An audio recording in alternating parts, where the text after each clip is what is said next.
Hello everybody. Today in this video we're going to be talking about oxidation reduction reactions and a little bit about oxidation numbers. So a little bit of an overview on what we're going to be covering in today's video. We're going to be introducing some fundamental concepts about oxidation reduction reactions, including some key terms and definitions, and we're going to have a brief overview about oxidation numbers and how to calculate them using some few simple rules, and also how we can use them to identify oxidation reduction reactions. Okay, so let's start with a bit about what are oxidation reduction reactions. Let's start with a definition. So, oxidation reduction reactions are also called redox reactions. So, that's another term you could hear being used to refer to these, which is oxidation reduction reactions. Now, the key thing to know about oxidation reduction reactions is it involves a full or partial transfer of electrons to the others. So anytime you see in a reaction there is a transfer of an electron from one reaction to the other, that is already considered an oxidation reduction reaction. So, make it a little more clear, let's start with an example. Here we have a reaction that involves a sodium and a chlorine atom. Keep in mind these are pure neutral atoms, so they don't have charge. You can see there's no charge indicated on them whatsoever. However, after the reaction takes place, suddenly now they have a charge, so they become a sodium ion and a chlorine ion, and they bond to form an ionic bond, so they become a sodium chloride molecule. So now what's puzzling here is both sodium and chlorine here are both neutral, right? So they don't have a charge, but somehow, some way, they reacted in a way that caused them to become charged. So that's our sort of first clue of what's happening over here. So to sort of understand what happened to these reactants, we can draw what's called a half reaction. So we don't need to know exactly what half reactions are at this point. We'll learn a bit more about them when we talk about balancing redox reactions and so forth. But that's not what we're going to cover in today's video, so don't worry about that. What you need to know is that half reactions tell us what is happening to each of the reactants during the reaction. So I guess it's best to show it with the example. So here we have the Na, or the sodium atom by itself. So we're going to not think about the chlorine atom at this point. And we see that since sodium became positive, if you remember anything about charges, when something becomes more positive, that means it is losing electrons, right? And in this case, sodium lost one electron. That's why it only has a +1 charge, or not even a +1, we put it just a plus there, because the 1 is a bit redundant, because we know it lost only one electron. So we can indicate it by drawing the sodium turn into a sodium atom plus an electron. We can't draw minus signs in reactions. So whenever you're drawing any scientific or chemical reactions, you can't draw any minus signs. So instead of showing sodium minus electron equals sodium ion, you have to draw it in a way that shows the sodium turning into a sodium ion plus an electron.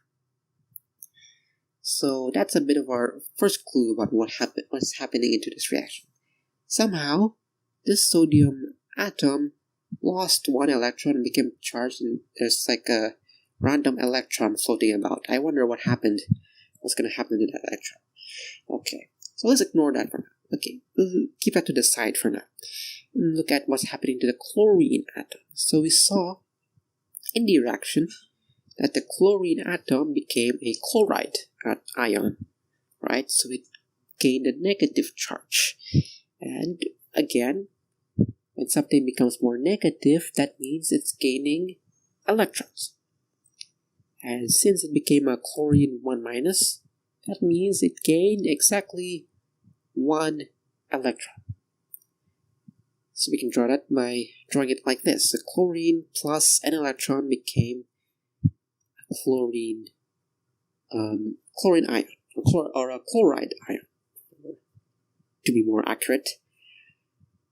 So we have these two half reactions. We see that sodium lost an electron, and somehow chlorine gained an electron. So I think we can start to see what's happened here, right? Because again, if we go back to the original reaction, there's nothing else involved. There's nothing outside of this reaction that, except for the sodium and chlorine atom themselves. So something must have happened between these two atoms by themselves.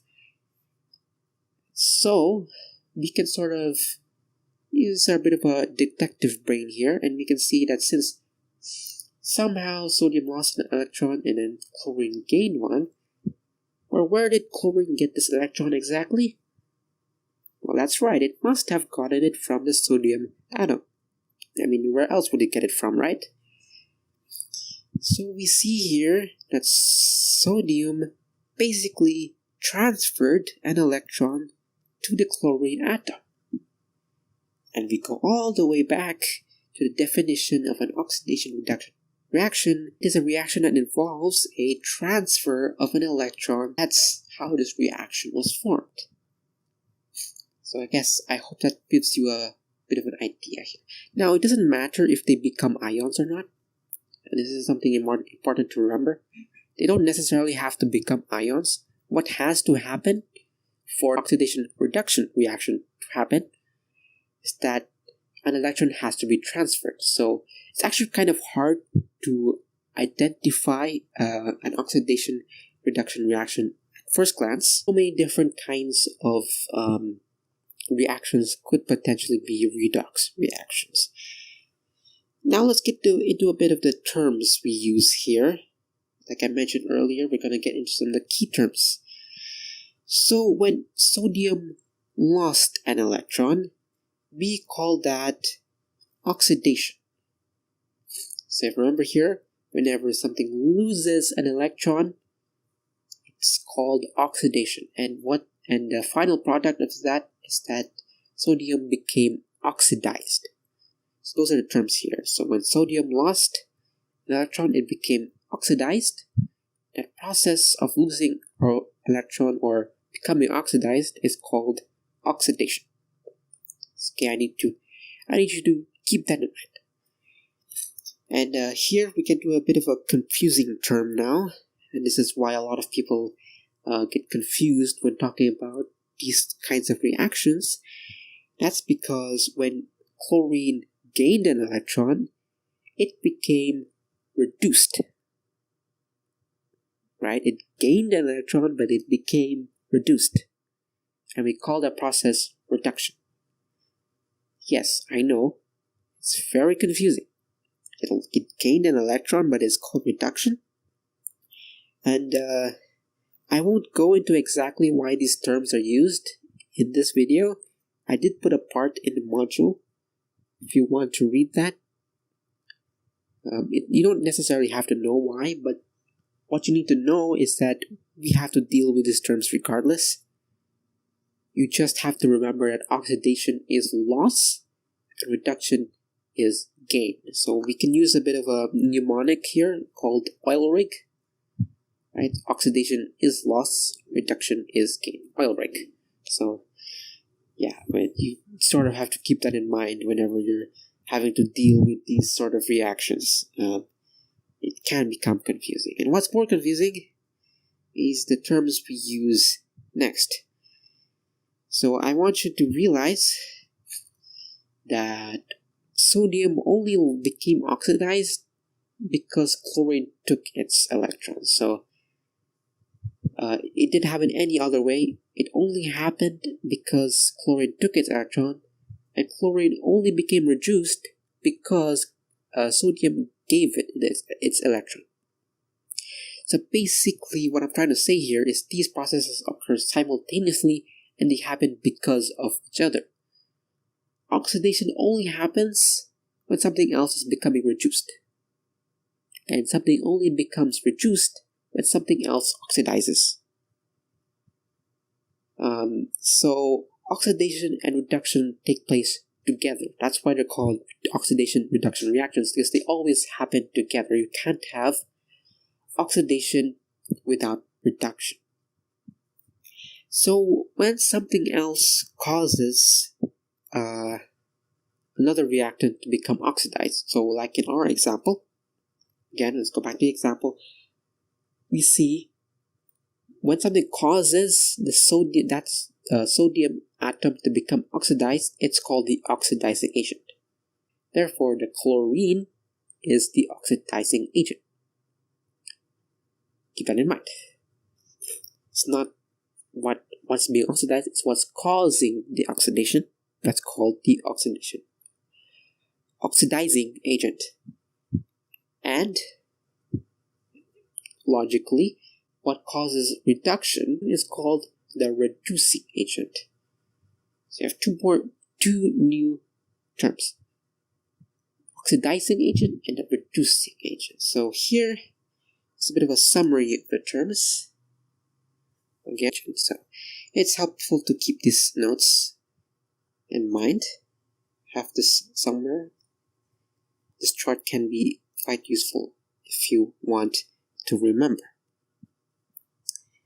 So now, let's get into a bit of what are oxidation numbers. Now, these are very important when we're dealing with these reactions, because when we get into more complicated reactions, it can be really hard to tell what's exactly going on. Like, where is the oxidation happening? Where is the reduction happening? It can be hard to tell at first glance. So one way we can determine that is by using what's known as oxidation numbers. They're also known as oxidation states, and I'll be using those terms somewhat interchangeably. But basically, these are numbers which are written over elements in a reaction. We'll get an example. I'll show you what an example looks like. And these numbers tell you whether they have been oxidized and also by how much. So other websites, other sources will define them a bit differently. The way I like to think about it is how oxidized something is. So going back to our previous example, so I can show you, we see the same reaction, but I have put the numbers on top of them. See, there's zeros and plus ones and minus ones, and now you would think that they look a bit like charges, right? But they're not. They're not charges. So like I mentioned earlier, the one way you can think about oxidization numbers is how oxidized an element is. So we can see in our reaction, I mentioned that sodium and chlorine are both neutral. So they don't have any charges, they have not been oxidized, and they have not been reduced yet. So they are completely pure neutral elements. That's why they get a number 0 on top of them. They're not oxidized or reduced at all. Now, since sodium, after the reaction takes place, became oxidized by losing one electron, its oxidation state goes up. Right, so you can use the term oxidation state to think about it. Since it became oxidized, its oxidation state goes up, or the oxidation number goes up. And by how much? It's by exactly how many electrons it lost. So it lost one electron, so its oxidation state goes up. So it became oxidized by one electron, basically. On the other hand, since something became reduced and because oxidation state must go down because the opposite is happening, it's gaining electrons. So since it goes down by exactly 1 electron, we put a -1, a -1. Remember that when oxidation happens, the oxidation number goes up. Reduction happens, oxidation number goes down. Also, remember that the terms are called oxidation, not oxidization. That's a different term altogether. My bad. Now, our previous example was pretty easy to decipher what happened, but let's say you're given some random reaction, and I'll show you an example later, and we have no idea what's happening. We basically just don't know how to put numbers on there yet. So I'll tell you how we can calculate oxidation numbers. When calculating oxidation numbers, we have to keep a few rules in mind. And there are about 5 rules, and they can basically help you sort of decipher almost any reaction. So first rule, start with rule number 1. Pure elements have an oxidation number of 0. Pure elements, no charges whatsoever, they have an oxidation number of 0 because they're neutral. They have not been oxidized or reduced. Okay. Rule number 2. Monoatomic ions have an oxidation numbers equal to their charge. So if you know the charges of ions in a, let's say in an ionic bond, for example, and you can tell what their charges are, that's basically exactly the same as what their oxidation is. Next, oxygen usually has an oxidation number of -2. So in the vast majority of cases, whenever you see an oxygen bonded to in a compound, it usually by default has a oxidation number of -2, except for peroxides. So peroxides, they have an oxidation number of -1, but the same goes with hydrogen. It's usually a +1 in most cases. It's +1. Again, even if it isn't. Okay, another thing to remember, neutral compounds have an oxidation number, or the elements in a neutral compound, their oxidation numbers add up to 0. So we can move forward with an example. Here we have a single replacement reaction. This reaction is not balanced, but that doesn't matter at this point. Okay, first step into assigning oxidation numbers or calculating oxidation numbers, we have to find the pure elements, because if we find the pure elements, we can immediately assign them 0. In this case, we see that the zinc and the hydrogen after the reaction also has a oxidation state of 0 by default. So we see a hydrogen in his hydrogen chloride. We know that hydrogen is always +1, so we can just immediately put a +1 on the hydrogen atom. And because it's +1, and we see that HCl, or hydrogen chloride, is a neutral compound, which means that it should add up to 0. And in order for that to happen, chlorine must be a -1. We see we put a -1 on chlorine. Moving on, we see the zinc chloride molecule, and we know that this is an ionic compound, right? We have zinc, which is a metal, plus chlorine, which is a non-metal. So it's an ionic compound, so we know, if we remember the charges, chlorine has a charge of -1. So we see we'll put a -1 on the chlorine atom after the reaction takes place, and we know that zinc's charge in this reaction is +2. So we put a +2 on zinc. Okay, so a quick note just before we wrap things up, we see that zinc has a charge, has an oxidation number of +2, but we put a -1 on chlorine, and those don't add up to 0.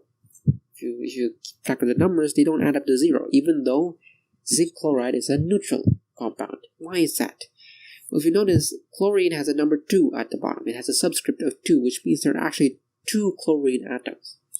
So even though there are 2 chlorine atoms, we only have to write the oxidation number of one of them. So each of those chlorine atoms have an oxidation number of -1, but we only write -1 for one of them. So in reality, there are actually 2. So when we're actually adding up all these oxidation numbers, we have to account that there are actually 2 chlorine atoms. So if you sort of put this into an equation, you'll see that zinc has +2, and then we have one of the chlorine, which is -1, and the other chlorine, which is also a -1. So if you add all of that together, we get that the net oxidation number is still 0. Okay, so with that, we come up with our final answer. Zinc, on the left side, we have zinc, which has with an oxidation number of 0, plus hydrogen chloride with the oxidation numbers of +1 and -1, and reacts to hydrogen, pure hydrogen, with an oxidation number of 0, and zinc chloride with +2 and -1. So like I mentioned earlier, in non-ionic compounds, like in covalent compounds, to be more precise, they don't have charges. But despite that, even though there's technically no charges, we still know that oxygen is still -2 and hydrogen is still +1. And that helps us sort of solve for the oxidation number of the molecule that these atoms are attached to. So let's show a bit of an example. We have a carbon dioxide molecule, and in order to calculate its oxidation number, we can put a plus or -2 on the oxygen. Now, to figure out the oxidation number of the other atom, we sort of have to do a bit of algebra here. We know that since carbon dioxide is a neutral compound, that means that the oxidation numbers must add up to 0, right? So we can set up a bit of an equation here. We see the CO2 is actually composed of a carbon atom plus 2 oxygen atoms. So a simple method we can use to determine the total oxidation numbers is by using this method. So we can see CO2 equals C plus 2O, and we can equate that to 0, right? And now we can substitute the oxygen atom with its oxidation number. So since we know that oxygen is -2, we can substitute O with -2. So now we get C plus 2 times -2 equals 0, right? Because we have 2 oxygen atoms which both have an oxidation number of -2. So we can multiply those together. We get C minus 4 equals 0, and remember algebra, we can transpose it, and C equals +4. So that's the final answer. So again, using a bit of algebra, we were able to calculate that C, or our carbon, in this case, has an oxidation number of +4. So in another molecule, carbon might have a different oxidation number. Like if it was carbon monoxide, for example, it would have a different oxidation number, but in this case, it has a +4. And if we do the calculation like we did in our first example, we see that it all adds up to 0, right? +4 plus 2 minus 2's, because like there's 2 oxygens, and that'll leave you +4 minus 2 and -2 again equals 0. So that's how you can calculate oxidation numbers, even if it isn't an ionic compound. Okay, finally, why are we dealing with these oxidation numbers in the first place? Why are they important? And I guess I sort of told you why a little earlier. We can use this to determine whether a reaction is an oxidation-reduction reaction, and also, somewhat more importantly, we can know which atom is being oxidized and which atom is being reduced. So a bit of an example of how this could help us. Here is sort of a similar reaction to what we had earlier. So earlier we had a pure sodium atom plus a pure chloride atom that leads to the sodium chloride molecule. However, in this case, we have a sodium ion plus a chloride ion that leads to a sodium chloride compound. So we see here that it's very similar, yes, but there's a key difference. They have charges. If they have charges, that means that it almost means that they've been like oxidized or reduced before this specific reaction takes place. So in this specific reaction, although sodium and chloride are present, they are both already charged. So what that means, if we draw the oxidation numbers, we'll see sodium is already +1 and chloride is already -1. And when after reaction takes place, well, they both keep the same oxidation numbers. So what happens is there's no change in oxidation states or oxidation numbers.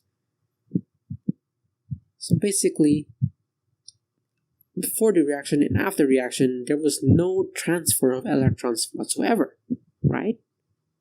Because, well, Na stayed the same, it still kept its charge, so it didn't lose any more electrons, it didn't gain any more electrons, and the same thing happened to chlorine. It didn't gain any more electrons, and it didn't lose any more electrons.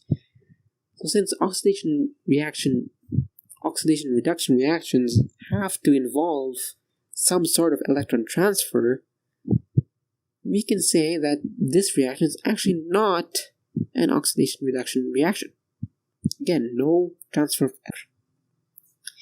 So you have to keep this in mind. No change in oxidation state equals no transfer of electrons, which means it is not an oxidation-reduction reaction. And that's basically it. Let's go over the previous example. The zinc plus hydrogen chloride equals hydrogen plus zinc chloride, and which atoms being oxidized and which ones being reduced. Right? Even when it's not exactly clear.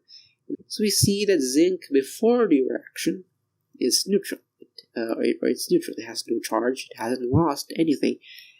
But after the reaction takes place, it does a charge. So it means its oxidation state went up, and when an oxidation state goes up, that means that thing has been oxidized.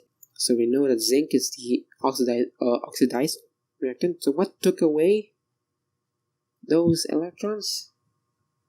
We see here, although the zinc is bonded to the chlorine atom, the chloride in this example retains its oxidation state. It didn't go up, it didn't go down, so it remains exactly the same.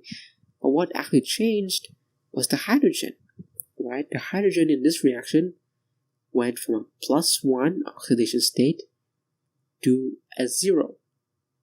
So it went down, and when an oxidation state goes down, that means that the element was reduced. And electrons, and each of those two hydrogen atoms took 1 each. So from +1 it becomes 0 for both of them. And that's how we can tell which element is the oxidized element and which element is the reduced element. So in this case it's the zinc and it's the hydrogen. And yeah, that's about it for today's video. Thank you for watching.